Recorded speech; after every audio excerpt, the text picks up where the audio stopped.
Hello, and welcome to my YouTube channel. My name is Jameelah, and I'm a master manifester, and I'm sure you are too, because you're watching content like this. The name of this channel is Holistic Manifesting, and I believe in the whole body, whole mind, and whole being experience when it comes to manifesting these amazing lives that we choose, right? Let me close this computer and move my microphone closer to me. There we go. So today I want to discuss the spirit of chaos, right? So this is something that I picked up on. When you're moving around in life and you start to get on the journey of awakening and the journey of becoming the best version of yourself, right? Because that's the goal, that's the biggest goal. Because we might say money, we might say a car, we might say a house, we might say a mate, we might say vacations or whatever. But the whole idea behind it is, how do I become the best version of myself so that I have this amazing and fulfilling life that I want to live on a regular basis, right? It's like, 90% of the time I should be pretty content with what I have and where I'm at. That's kind of the mindset. So when we get on this journey, something I've noticed on that journey is that when you have these large swaths of like quiet time and peace, so I tend to think peace works like this. In this area, in your family, home life, or whatever, you may have a lot of peace at any given time, and then you may have a turmoil in your career or something like that. So sometimes the peace fluctuates and it changes from person to person, and it changes from time to time, moment to moment, situation to situation. But overall, you can tell when you're experiencing a long-term kind of internal peace. I'll say that, right? So in the midst of this internal peace, what I have noticed, and I'm catching on to these patterns and these things, is that almost like clockwork, the spirit of chaos will show up at my front door, right? And when I say the spirit of chaos, I don't necessarily mean anything so negative happening or anything so bad happening that it's like the end of the world or like, it's so awful. Big revelations and stuff. I think that the issue is that some of this stuff is very subtle. And because it's very subtle, we tend to not really give it a lot of attention. And when it's subtle, we open the door for the chaos and confusion, and then more of the chaos and confusion shows up, right? And then sometimes when people are in their era or their season or their moments of chaos and confusion, if you are at a certain level of peace, your environment, your space, your mindset, and all that becomes more attractive to them.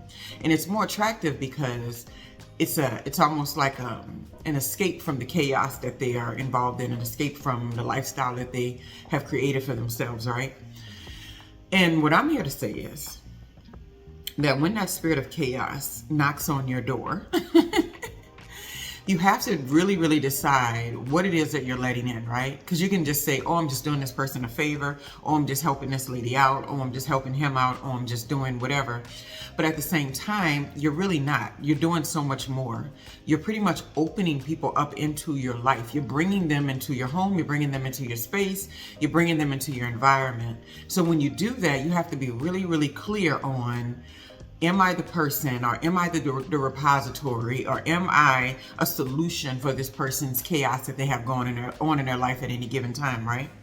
Because it's not particular to any type of person or anything, because we've all had moments in our lives where we were the spirit of chaos, right? If you ask me about my 20s and I think about the amount of times that I bothered other people with my life and my problems, what was happening in my life, it was exorbitant. Because I assumed that that's what other people were there for. They're there for you to dump on and help you with your problems. And that's what a friend is. A person shows up and they do that. Well, it was just poor training. It was poor training and understanding that personal relationships are not supposed to be catch-alls for everything that's happening in your life, right? They're not supposed to be places where you come throw your chaos and then see what happens, and you come spread this unhinged energy around to other people and they just have to absorb it, right? So there's two ways that I can handle this thing called the spirit of chaos when it comes knocking at your door, whatever. You can completely ignore it. That's always an option. That's always an option. Always an option. It's always an easiest option, because it's like, hey, dude, I'm not here for that. I don't want to be bothered with it. You have to find somebody or something else, right? Another thing is we can decide like how much attention that we're going to give to certain energies, right? Because I find myself, right, I'll have conversations with people every now and then, and they start going into the spaces of what's not working right in their life or something that they have a problem with over and over and over again like a loop, right? I hate when I do things like that. I hate when I get caught up in so much chaos in my life that I don't even realize that I'm telling the same stories and having the same issues and talking about the same things over and over and over and over and over again. One of the things in life that I pride myself on for the most part is being able to move past things.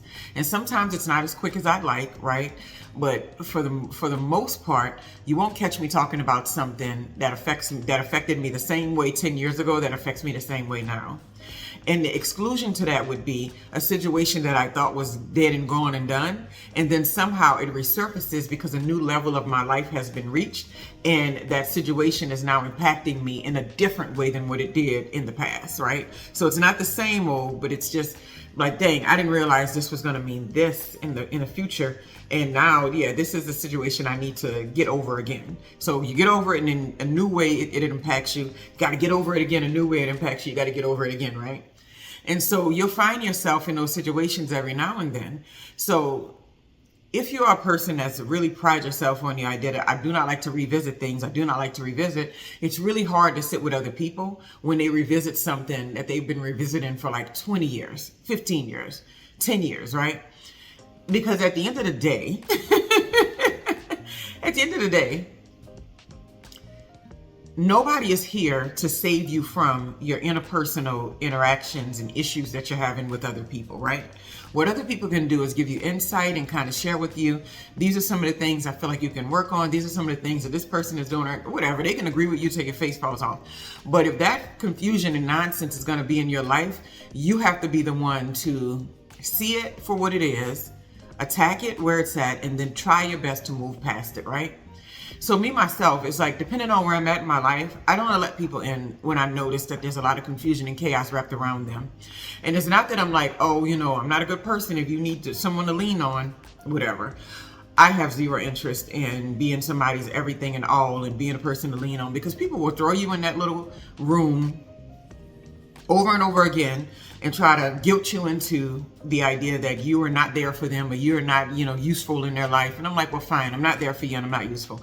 Because you can be there for people 90% of their problems, but then you're not there for like 10% and then you're back to square one. So I don't even give that much energy to these things. If I want to deal with somebody's confusion or chaos in their life, it is only my decision.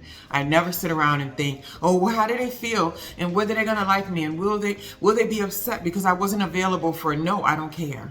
I don't care. I really don't care, because what I'm realizing is that self-preservation is like number one. And a lot of people are using that as calling people selfish, but it's really just not. Self-preservation means that when you come around with your spirit of chaos, I can decide and I have the energy and the wherewithal to say, hey, I can take that on, or hey, I can't take that on, right? So if I'm not self-preserved, then I don't have my own balance, my own foundation, my own peace. How am I supposed to be anything and be available for anybody else at any given time, right? So I think the idea of like this selfishness comes from the idea that we're always supposed to be in service to others all the time, right? And I just don't think that's true. I'm in service a lot on a regular basis, especially to my children. I'm always in service. I was just coming up here to make this video and my daughter was chomping at the bit to get a piece of me, because that is just how it works, right? And I was thinking, like, what does she want? Nothing. My energy. That's what people want. When I go to the job and I go to the work and I do this, whatever, they want my energy. They want these projects done. They want my energy. So what I'm saying is that my energy needs to be preserved and it needs to be utilized for the things that I want to utilize it for, that I want to give my attention to, right? So I don't know how you decide to handle it, but be aware. When people show up at your door, they show up in your life with what I call the spirit of chaos, and you can see there's so much confusion and chaos happening all around them. You have to make a real clear decision about whether or not you're going to take it on, whether or not you're going to give your energy to it. Because if you open the door and give your energy to it, it sort of makes you like a go-to person for that type of energy and confusion and chaos. I used to have a friend a long time ago, used to always get into it with her mom. She would text me. She called me. She said this to me today. Can you believe that she said this? I'm like, I can believe all of it. You live with your mom and you're like well past the age of that being workable. and you got kids and everything, it's going to be chaotic, right? Because you all don't see eye to eye. She's helping you raise the kids, and she's going to have something to say. And so it just was a continuous, constant.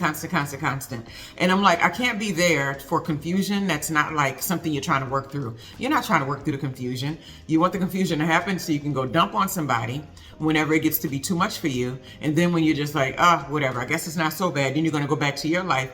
And then I'm stuck with all of that nasty energy that you left behind trying to figure your life out when you're not even trying to figure it out for yourself. So you have to know who you're doing this with, and then what their intentions are behind it, and whether or not your time and energy is going to be used in the most positive way possible, right?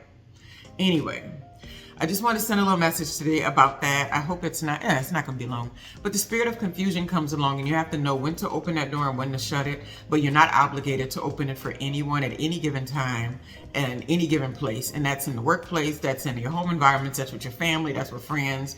You are never obligated to entertain someone else's chaos, whether or not they were there for you at this particular time or something like that. If it is not within your capacity at this given moment, then you can't do it, because you won't be anything for them. You won't have anything to give them. And then if you don't have anything to give them, guess what? You don't have anything to give yourself.